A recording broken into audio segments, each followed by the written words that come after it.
नमस्कार दोस्तों। आज हम लोग चर्चा करेंगे जो पूरे दुनियादारी की स्थिति है उस पर कि किस प्रकार से पूरे दुनिया में एक अजीब सी होड़ मची हुई है कि कौन कितने हथियारों का इस्तेमाल कर सकेगा। एक लंबे समय से यूक्रेन और रसिया के बीच युद्ध चल रही है और उसका जो परिणाम हुआ है वो पूरे विश्व ने देखा है और आज तक बहुत सारे देश में उसके जो दुष्परिणाम हुए हैं उसको हम लोग महसूस कर पा रहे हैं। तो समस्या ये है कि ये आखिर अचानक स्थिति कैसे बन गई है कि पूरे विश्व में एक होड़ लगी हुई है कि युद्ध के मैदान में ही जाना है। तो इन चीज़ों के विषय में हम लोग आज चर्चा करेंगे और अभी हाल के समय में जो इज़राइल और गाज़ा पट्टी, हमास, हिजबुल्ला, इन सब ये सारी चीज़ें जो होने शुरू हो गई है, ये भी एक बहुत महत्वपूर्ण इंडिकेशन है कि पूरा विश्व किस ओर जा रहा है और उससे हमारा भारत किस प्रकार से प्रभावित हो रहा है या जो आगे की दिशा उसकी क्या बन रही है। निश्चित रूप से स्ट्रैटेजिक रूप से इन चीज़ों का काफ़ी महत्व है और जैसे अभी रशिया यूक्रेन युद्ध में एक काफ़ी विध्वंस हुआ। भारत के लिए भी एक थ्रेट था, यूरोपियन कंट्रीज़ के लिए थ्रेट था, अमेरिका के लिए थ्रेट था और रसिया के लिए ऑफ कोर्स थ्रेट तो था ही। लेकिन भारत सरकार ने उन चीज़ों को अपने लिए बहुत ही पॉजिटिवली यूज किया और बिल्कुल जो न्यूट्रल होकर के एक कंट्री के रूप में जो उनको सोचना था उन्होंने सोचा। उस हिसाब से जितने तरह के जो स्टेप्स होने चाहिए थे, ऑयल पॉलिसी, सरकार की ऑयल पॉलिसी काफ़ी ज़बरदस्त रही। उन्होंने कच्चा तेल रशिया के थ्रू लेकर के और फिर पूरे वर्ल्ड में इवन यूरोप को भी सप्लाई दिया और उससे काफ़ी रोजगार का भी सृजन हुआ और भारत को यूक्रेन युद्ध से बहुत ज़्यादा प्रभाव नहीं। हाँ, हालांकि शुरुआती दौर में जो अनाज के डिमांड्स वो अप्रत्याशित रूप से बढ़ गए थे, जिसके कारण से महंगाई बढ़ी है भारत में और बढ़ तो गई पर उसको जो कम करने के जो मेजर्स थे उसको अपनाए नहीं गए और जो मार्केट में एक रेट जो है चावल के या अन्य खाद्य पदार्थों के बढ़े थे वो उस हिसाब से अपेक्षाकृत कम नहीं हो पाए।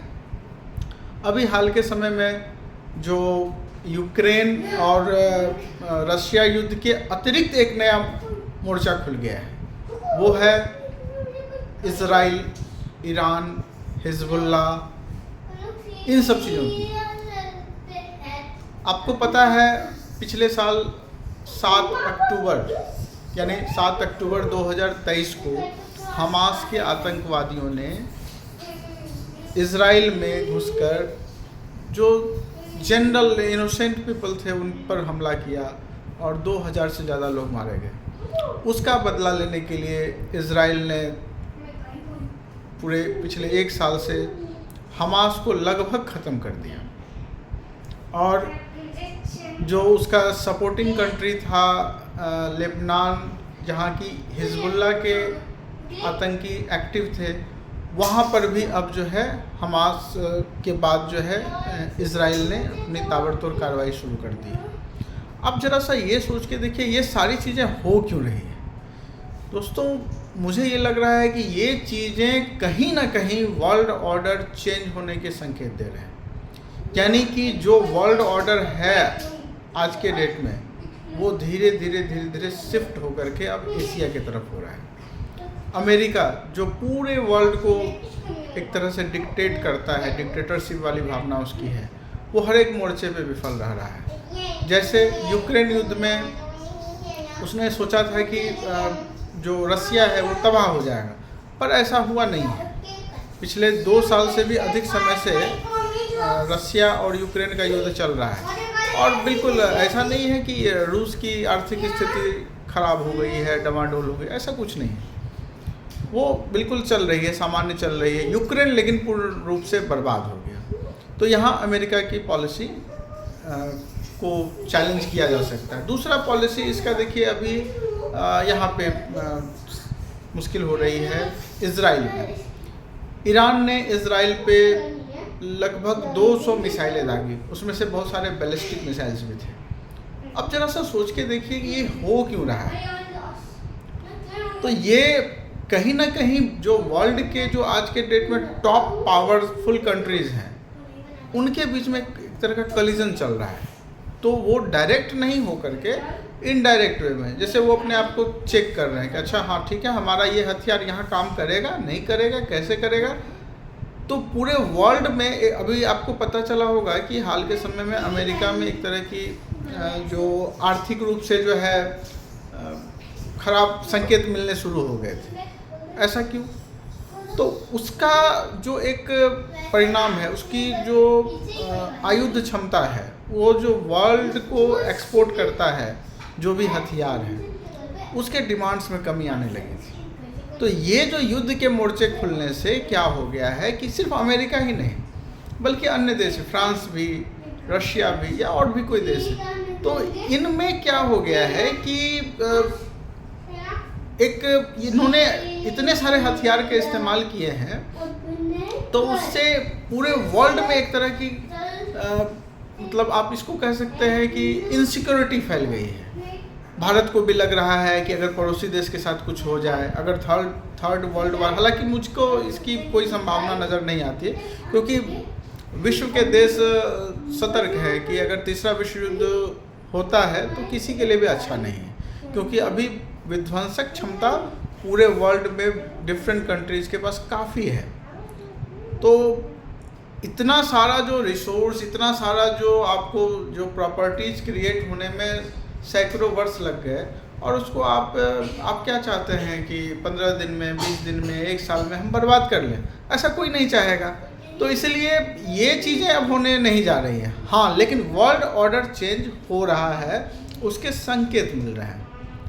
चाइना जो अभी सेकेंड लार्जेस्ट इकोनॉमी के रूप में है, उसकी भी अब मंशा चेंज हो रही है।